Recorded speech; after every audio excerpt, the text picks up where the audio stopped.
আসসালামু আলাইকুম। আজ বানিয়ে দেখাবো হাতে কাটা সেমাই পিঠা রেসিপি। শীতের সময় এই পিঠাটা আমরা কম বেশি সবাই খেয়ে থাকি। অনেকেই মনে করেন এই পিঠাটা তৈরি করা খুবই কঠিন, আসলে কিন্তু তা না। চলুন তাহলে জেনে নেই সহজভাবে কিভাবে এই পিঠাটা তৈরি করতে হয়। আজকের হাতে কাটা সেমাই পিঠা তৈরি করার জন্যে প্রথমে আমি চুলায় একটি প্যান বসিয়ে এর মধ্যেই দিয়ে দিচ্ছি চালের গুঁড়া।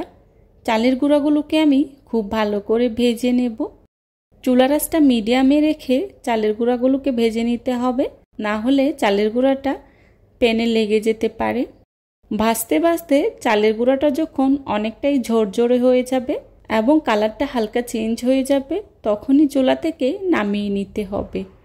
দেখুন আমার চালের গুঁড়াটা অনেকটাই ঝরঝরে হয়ে গিয়েছে, তার মানে আমার চালের গুঁড়াটা হয়ে গিয়েছে। এবার চুলা থেকে নামিয়ে নেব। এভাবে আমি সবগুলো চালের গুঁড়া ভেজে নেব। আজকের পিঠা তৈরি করার জন্যে আমি এখানে 1 কেজি চালের গুঁড়া নিয়েছি। আপনারা আপনাদের পরিমাণ মতো নিয়ে নিতে পারেন। আমি সবগুলো চালের গুঁড়া ভেজে নিয়েছি। এখন এর মধ্যেই দিয়ে দিচ্ছি লবণ 1 চা চামচ। লবণটাকে আমি চালের গুঁড়ার সাথে মিশিয়ে নেব। মেশানো হয়ে গেলে গরম পানি দিয়ে চালের গুঁড়াটাকে আমি খুব ভালো করে মাখিয়ে নেব। অল্প অল্প করে পানি দিয়ে মাখিয়ে নেব। আমি এখানে ফুটন্ত গরম পানি দিয়ে মাখাচ্ছি, তাই খুন্তির সাহায্যে নেড়ে চেড়ে পানিটা খুব ভালো করে মিশিয়ে নিচ্ছি। অল্প অল্প করে পানি দিয়ে সফট একটা ডো তৈরি করে নেব। দেখুন আমি কিভাবে তৈরি করে নিচ্ছি। কিছুটা ঠান্ডা হয়ে আসলে হাতের সাহায্যে খুব ভালো করে মথে নিব। দেখুন আমি কিভাবে হাতের সাহায্যে মথে নিচ্ছি আর সফট একটা ডো তৈরি করে নিব। হাতে কাটা সেমাই তৈরি করার জন্যে আমি সফট একটি ডো তৈরি করে নিয়েছি। এখন এখান থেকে অল্প অল্প নিয়ে মোটা মোটা করে নুডলসের মতো বানিয়ে নেব। গ্রামে এই পিঠাগুলো তৈরি করার সময় এই কাজটা কিন্তু কয়েকজনই মিলে করে, এতে করে পিঠাগুলো খুব তাড়াতাড়ি তৈরি হয়ে যায়। দেখুন আমি এইভাবে লম্বা লম্বা করে নুডলসের মতো করে তৈরি করে নিয়েছি। আর এটা দিয়ে আমি হাতে কাটা সেমাই তৈরি করে নেব। এভাবে আমি অনেকগুলো একসাথেই তৈরি করে নিয়েছি। এবার এখান থেকে একটি একটি করে নিয়ে হাতে কেটে সেমাই তৈরি করে নেব। দেখুন আমি কিভাবে তৈরি করে নিচ্ছি, আর সেটা দেখেই বুঝে নিতে হবে। এখানে আমি নিয়ে নিচ্ছি কিছুটা চালের গুঁড়া, আর চালের গুঁড়া দিয়েই পিঠাটা তৈরি করে নিতে হবে। এতে করে খুব সুন্দর করে পিঠাটা তৈরি হয়ে যাবে। দেখুন আমি কিভাবে হাতের সাহায্যে তৈরি করে নিচ্ছি, আর সেটা দেখেই বুঝে নিতে হবে। এভাবে অল্প অল্প করে নিয়েই পিঠাটা তৈরি করে নিচ্ছি। আপনারা আপনাদের মতো করে বড় কিংবা ছোট তৈরি করে নিতে পারেন। এভাবে আমি সবগুলো পিঠা তৈরি করে নেব। দেখুন পিঠাগুলো দেখতে কতটা সুন্দর হয়েছে। আমার সবগুলো পিঠা তৈরি করে নেওয়া হয়ে গিয়েছে। এই পিঠাটা তৈরি করতে কিন্তু আমার অনেকটা সময়ই লেগেছে। তবে পিঠাটা তৈরি করা কিন্তু তেমন একটা কঠিন না, তৈরি করা খুবই সহজ। আমার সবগুলো সেমাই পিঠা তৈরি করে নেওয়া হয়ে গিয়েছে। এবার চলুন রান্না করার পালা। সেমাইগুলোকে রান্না করার জন্যে চুলায় একটি প্যান বসিয়ে এর মধ্যেই দিয়ে দিচ্ছি দুধ 3 লিটার। 3 লিটার দুধের সাথে দিয়ে দিচ্ছি পানি 1 লিটার। এখানে আমি গরুর দুধটা ব্যবহার করেছি, আপনারা চাইলে গুঁড়া দুধটাও ব্যবহার করতে পারেন।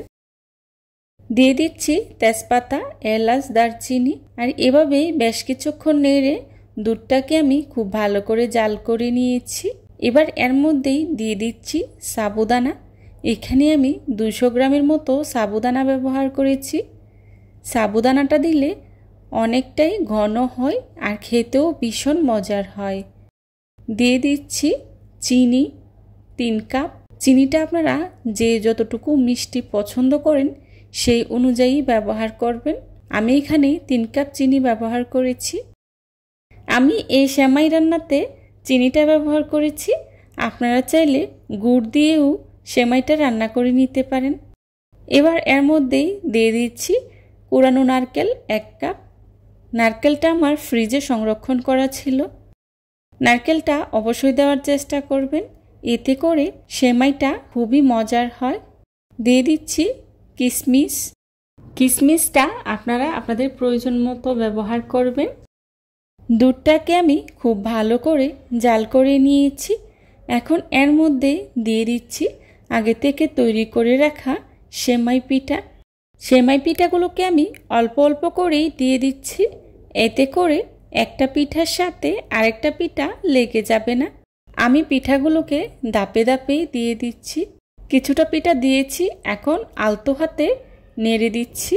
খুব সাবধানে আলতো হাতে নেড়ে দিতে হবে, না হলে পিঠাগুলো একসাথে দলা পেকে যাবে। আবারও আমি দিয়ে দিচ্ছি কিছুটা পিঠা, আর এভাবেই ধাপে ধাপে আমি পিঠাগুলো দিয়ে খুব ভালো করে রান্না করে নেব। পিঠাগুলো ধাপে ধাপে দিলে হয় কি, একটা পিঠার সাথে আর একটা পিঠা লেগে যায় না।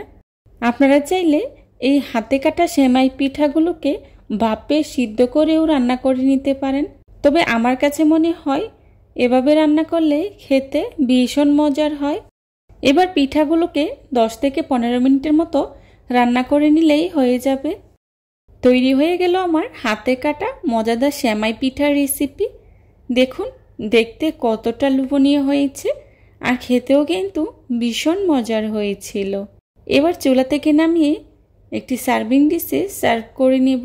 চেষ্টা করেছি খুবই সহজভাবে আজকের এই রেসিপিটি আপনাদের সাথে শেয়ার করার জন্যে। আশা করছি আমার আজকের এই রেসিপিটি আপনাদের কাছে খুবই ভালো লাগবে। যদি ভালো লাগে তাহলে লাইক, কমেন্ট, শেয়ার করতে ভুলবেন না। আমার পরবর্তী রেসিপি দেখার আমন্ত্রণ জানিয়ে আজকের মতো এখানেই বিদায় নিচ্ছি। সবাই ভালো থাকবেন, সুস্থ থাকবেন। আল্লাহ হাফেজ।